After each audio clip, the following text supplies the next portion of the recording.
وأوحينا إليهم فعل الخيرات وإقام الصلاة وإيتاء الزكاة وكانوا لنا عابدين. صلوات پڑھیں گے محمد و آل محمد پر.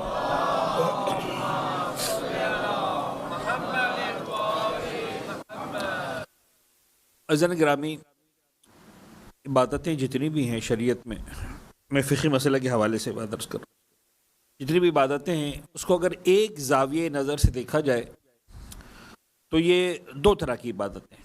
ایک اسپیسیفک پوائنٹ آف ویو سے، یا وہ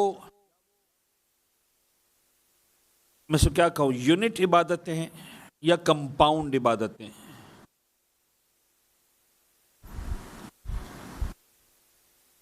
ایک عبادت ایک یونٹ ہے یا کچھ چیزوں سے مل کے بنی ہے. میں مثال دوں تاکہ بات واضح ہو جائے. مثلا روزہ ہے، یونٹ عبادت ہے، یا وہ ہے یا نہیں. اب ایسا نہیں کر سکتے کہ ایک روزہ 16 گھنٹے کا رکھیں یا مثلا 2 روزے 8 گھنٹے کے رکھ لیں، یا 4 روزے مثلا جو ہے وہ 4 گھنٹوں کے رکھ لیں. ایسا نہیں ہو سکتا. یا وہ روزہ ہے یا وہ نہیں ہے. ایک عبادت ہے، یونٹ عبادت. کچھ عبادتیں کمپاؤنڈ ہیں. اچھا، اس میں ایک بات جو سمجھانی ہے کمپاؤنڈ عبادتوں کے اندر، کبھی کمپاؤنڈ عبادتوں کے اندر ایک بات کا خیال رکھنا کہ اس کی مثال کیا ہے. کمپاؤنڈ عبادت کی نماز ہے. آپ تکبیر کہتے ہیں نیت کرنے کے بعد، پھر الحمد پڑھتے ہیں، اس کے بعد سورہ پڑھتے ہیں، اس کے بعد رکوع میں جاتے ہیں، پھر رکوع سے کھڑے ہوتے ہیں، سجدے میں جاتے ہیں. تو چند چیزوں کو ملاتے ہیں تو نماز کی عبادت بنتی ہے، رائٹ. تو جتنی بھی کمپاؤنڈ عبادتیں ہیں، اس کی دوسری مثال ہے وضو. اب مستحبات ہیں جیسے کلی کرنا، ناک میں پانی ڈالنا، اس سے پہلے ہاتھ دھونا. واجبات کی بات کریں، چہرہ دھونا، سیدھا ہاتھ دھونا، الٹا ہاتھ دھونا، سر کا مسح، دونوں پیروں کا مسح. کبھی کمپاؤنڈ عبادتوں کو اس طرح سے انجام دو کہ یہ ایک عبادت لگے.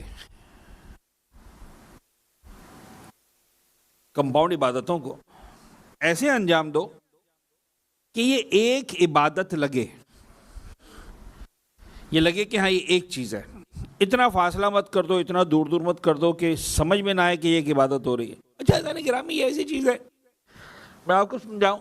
شاید یہ جو عبادت ہے نا، یہ روحانی غذا ہے. تو میں آپ کو جسمانی غذا سے مثال دے کے سمجھاؤں. مثال کے طور پر آپ ایک کپ دودھ پی رہے ہیں، وہ ٹھیک ہے جی، وہ یونٹ ایک غذا ہے جو آپ پی رہے ہیں، دودھ ہے.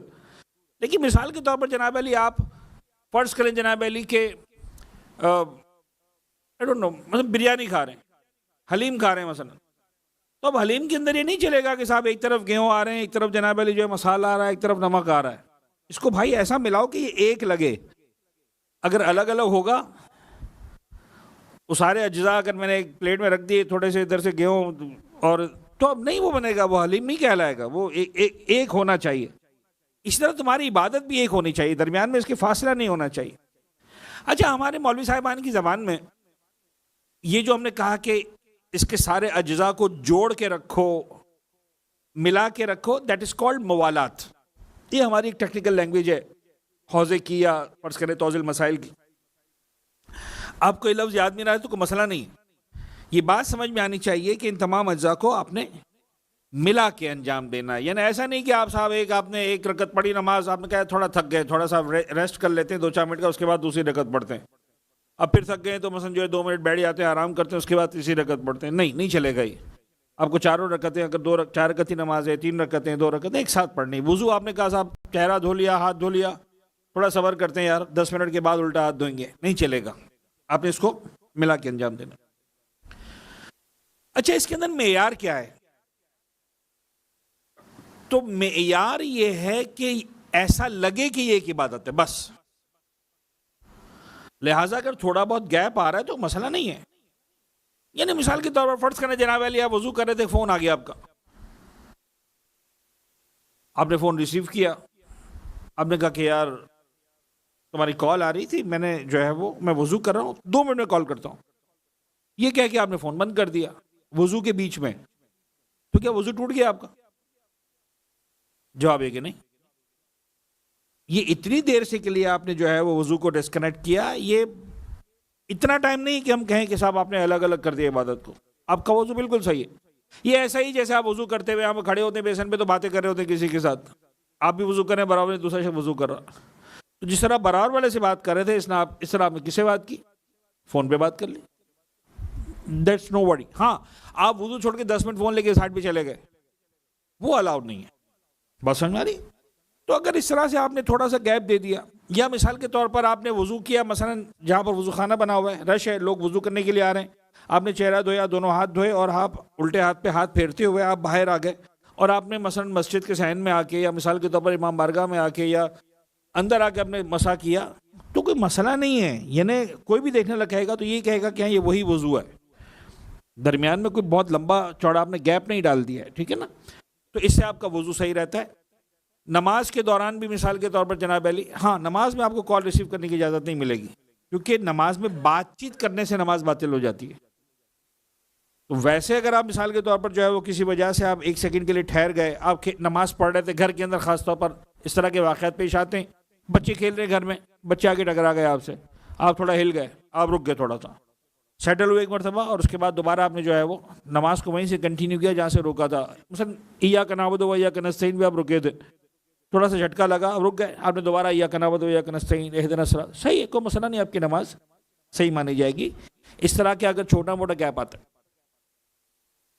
اب یہاں تک اگر بات سمجھا پایا تو ایک بڑا اہم مسئلہ, بڑا کام کا مسئلہ ہے, یعنی سمجھ میں آ جائے گا تو کام آئے گا کبھی زندگی میں, ضروری کہ کام آئے ہی. میں نے کہا نا کہ ہر کمپاؤنڈ عبادت کے اندر موالات کی شرط ہے, وضو ہو, نماز ہو, طواف ہو, 7 چکر لگانے آپ کو. تو آپ یہ نہیں کر سکتے کہ 4 چکر لگایا پھر جناب علی آدھا گھنٹہ آرام کر کے آتا ہوں, اب 3 چکر لگاؤں گا, تھکن ہو گئی ہے یار, صفا مروہ کی صحیح ہے.